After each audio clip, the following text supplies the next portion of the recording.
نحمده ونصلي ونسلم على رسوله الكريم اما بعد فاعوذ بالله من الشيطان الرجيم بسم الله الرحمن الرحيم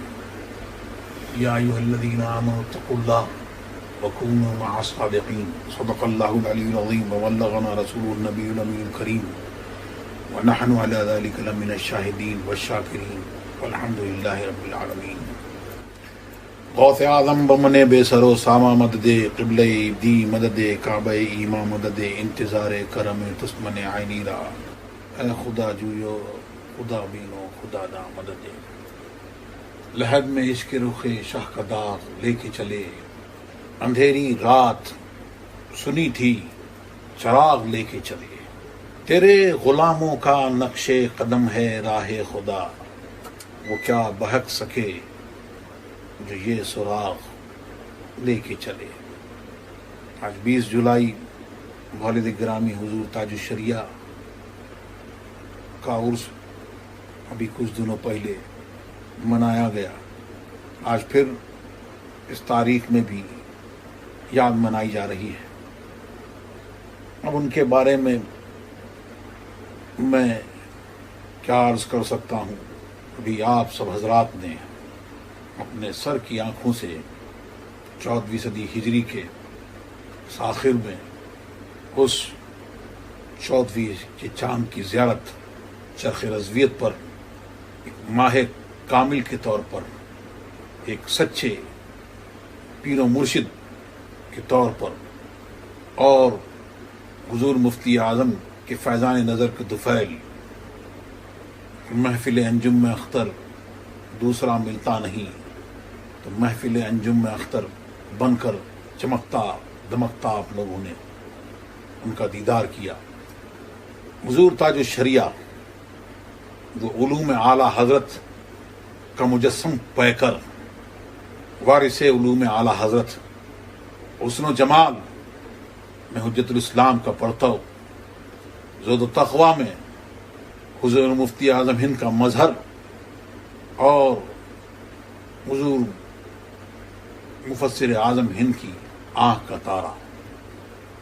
بن کر چمکے، اور تقریباً 50 سالوں تک کروڑوں بندگان خدا کو رشد و ہدایت کا جام پلایا۔ حضور تاج الشریعہ کی ذات حق و صداقت کی ایک معتبر آواز، ان کی ذات وہ حق کی علامت اور شناخت تھی۔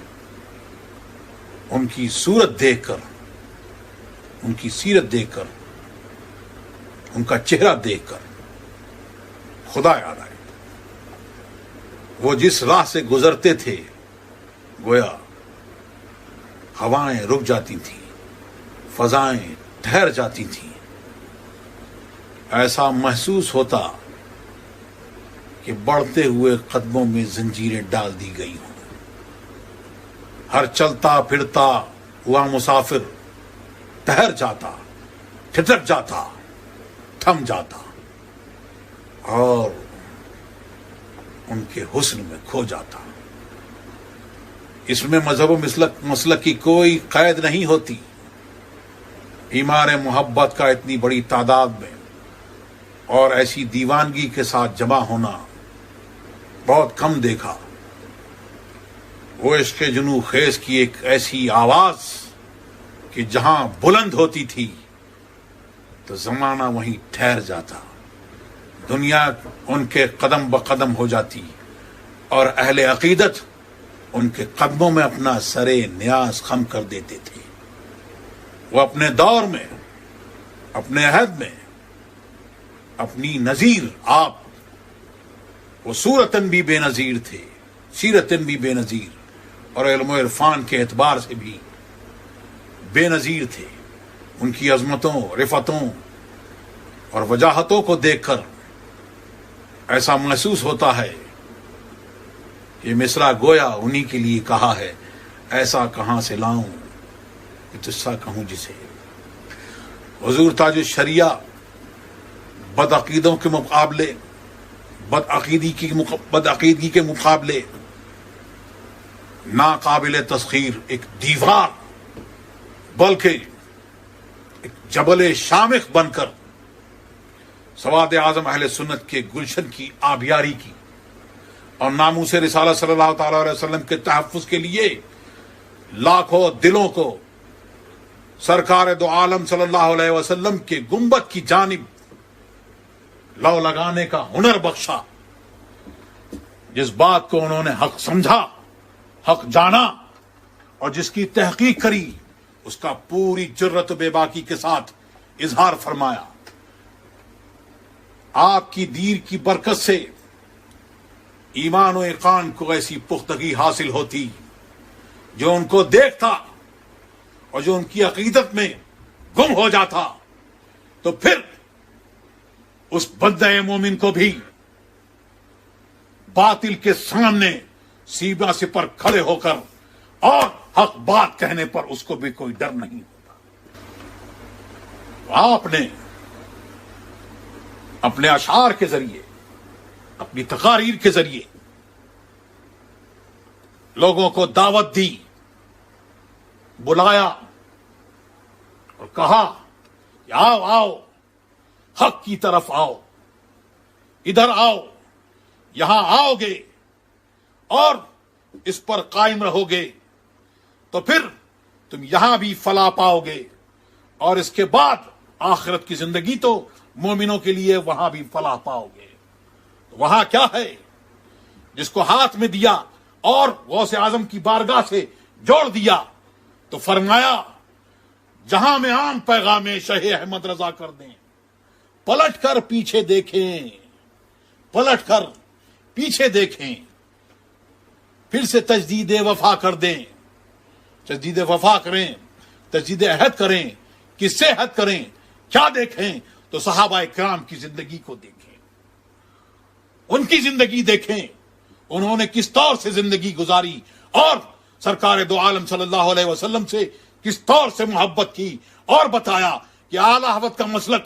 کیا ہے، اعلی حضرت کا دین کیا ہے، مسلک اعلی حضرت کیا ہے. تو وہ یہ ہے، نبی سے جو ہو بیگانہ اسے دل سے جدا کر دیں، پدر مادر برادر مالو جاں ان پر فدا کر دیں. تاج الشریعہ نے اپنے کردار و عمل سے ہمیشہ یہ پیغام دیا کہ ظالم کی ہاں میں ہاں ملانا اہل حق کا شیوا نہیں. ایک وقت تھا کہ جب ٹی وی کے ذریعے اسلامی پروگرام کے نام پر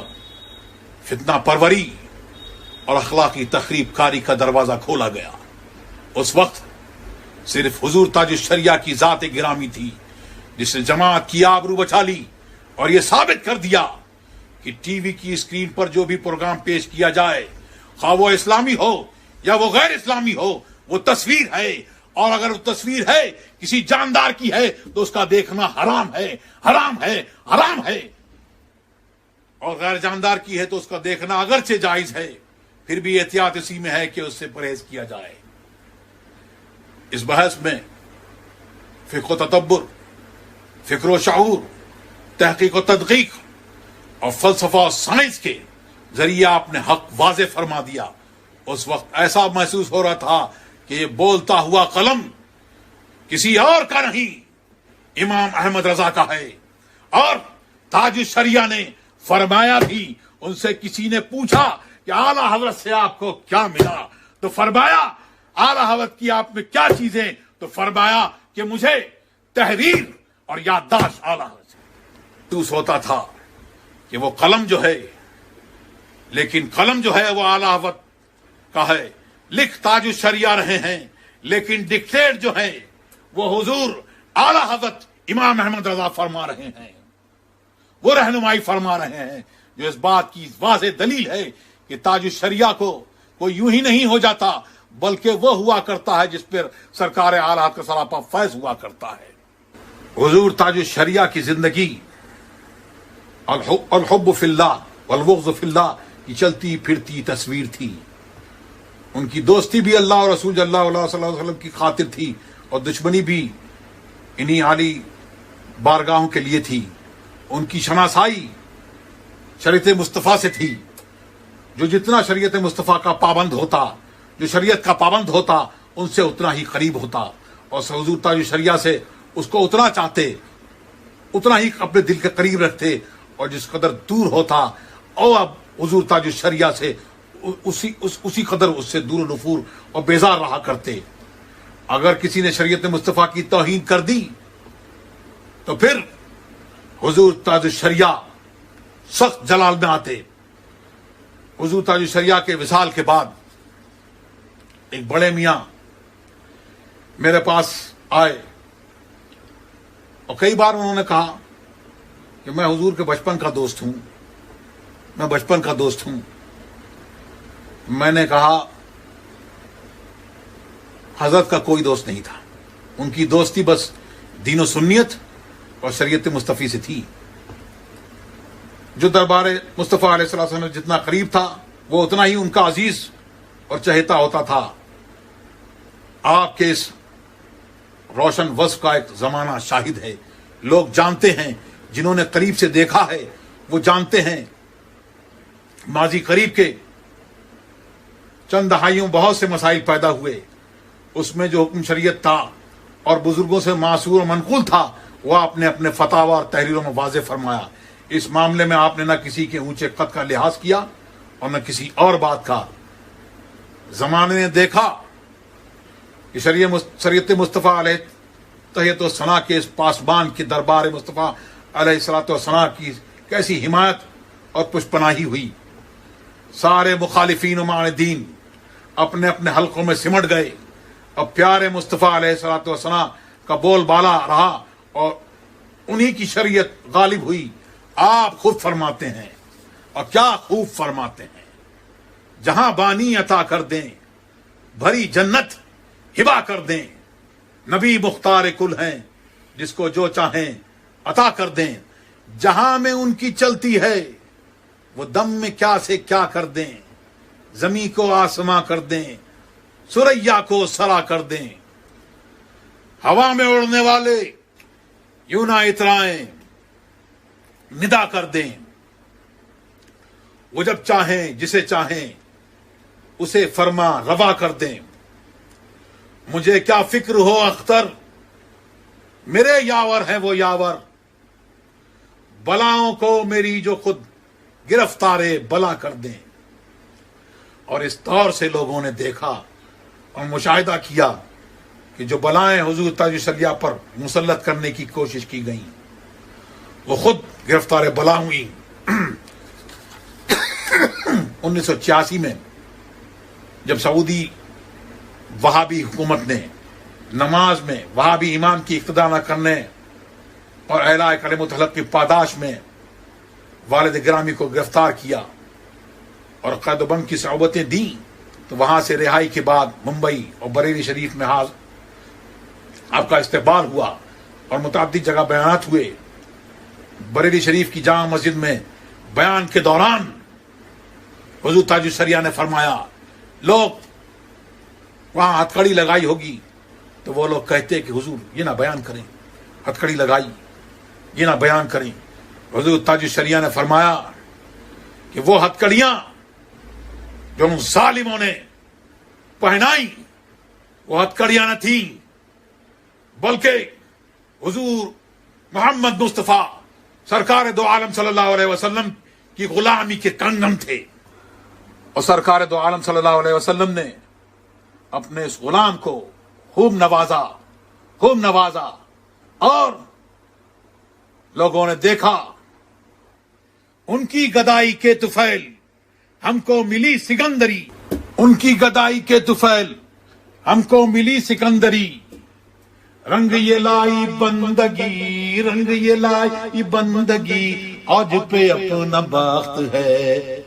مست میں الست ہے وہ بادشاہ وقت ہے، بندہ در جو ہے تیرا وہ بے نیاز وقت ہے۔ سرکار دو عالم صلی اللہ علیہ وسلم کی صدقہ و طفیل میں جو شعر انہوں نے ان کی بندگی میں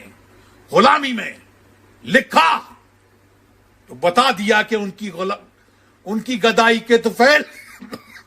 ہم کو ملی سکندری۔ الحمدللہ زمانے کا سکندر اللہ تبارک و تعالیٰ نے سرکار دو عالم صلی اللہ علیہ وسلم کے غلامان غلام حضور اعلی حضرت کے پر پوتے، ان کے وارث وہ اللہ تبارک و تعالیٰ نے ایک زمانے کا سکندر بنایا۔ لوگ تو دنیا میں دنیا کی حکومت کے لیے کیسے کیسے ہیلے بہانے اور پتہ نہیں کیا کیا اور وقت کے جو فرما روا ہیں ان کے پیچھے کیسے کیسے دوڑتے ہیں، لیکن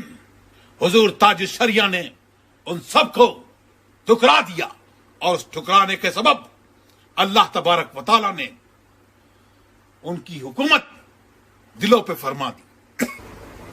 کیوں تاج والو خواب میں دیکھی کبھی یہ شے، جو آج جھولیوں میں گدایان در کی ہے، اللہ بینی سہانی صبح میں ٹھنڈک جگر کی ہے۔ تو یہ سرکار دو عالم صلی اللہ علیہ وسلم کی غلامی، سچی غلامی کی صدقہ و طفیل میں اللہ تبارک و تعالیٰ نے سرکار کے غلاموں کو غلامان غلام کو وہ چیزیں اور وہ نعمتیں لازوال عطا کی کہ بڑے بڑے شہنشاہ، بڑے بڑے دنیا کے تاجدار، وہ انہوں نے خواب میں بھی اس کا دیدار نہیں کیا ہے۔ یہی ہے بزرگان دین سے سچی محبت کا طریقہ۔ اسی لیے حضور تاج الشریعہ زندگی بھر اس کی دعوت دیتے رہے، بلاتے رہے اور کہتے رہے کہ لحد میں عشق رخ شاہ کا تاغ لے کے چلے۔ اندھیری رات سنی تھی چراغ لے کے چلے، تیرے غلاموں کا نقش قدم ہے راہ خدا۔ ہاں، یہ خدا کہ اللہ تبارک و تعالی سرکار دو عالم صلی اللہ علیہ وسلم کے سچے غلام جو ہیں، ان کے نقش قدم جو ہیں، جو اولیاء اللہ ہیں، جو سچائی کا درس دیتے دیتے اس دنیا سے چلے گئے، اب وہ سچائی بدل نہیں سکتی۔ ان کے پیچھے چلو گے تو پھر تم یہاں بھی کامیاب ہوگے اور وہاں بھی کامیاب ہوگے۔ تو عرس منانے کا اصل فائدہ یہی ہے، اور بار بار اولیاء کرام کا ذکر کرنا اور ان کی بار بار یہ ذکر کرنا، ان کی ساری باتیں دہرانا، تاکہ یاد رہے کہ ان کا سبق کیا تھا، ان کا پیغام کیا تھا، انہوں نے زندگی بھر کیا پیغام دیا، اس کو یاد رکھو اور اس پر چلو، کیونکہ بہکانے والے بہت آئیں گے، بہت سے یہ کہیں گے کہ ہم ایسے ہیں، ہم ویسے ہیں۔ اور آج تو بہت ہے ریاکاروں کا شورا، ہے ریاکاری کی دھوم، بوریائے فخر بھی اب بے ریا ملتا نہیں، چار زائق زال کے بدلے ملی چوکس رہے، یہ نہ سمجھے یہ اکائی سینکڑا ملتا نہیں۔ اللہ تبارک و تعالی ہمیں اور آپ کو، ہمارے آپ کی سب کی دین کی حفاظت فرمائے، اور اولیاء اللہ سے سچی محبت عطا فرمائے۔ اور سچی محبت یہی ہے کہ جو انہوں نے پیغام دیا، شریعت پر چلنے پہ جو انہوں نے راستہ بتایا، اس راستے پر ہم چلیں، اور جو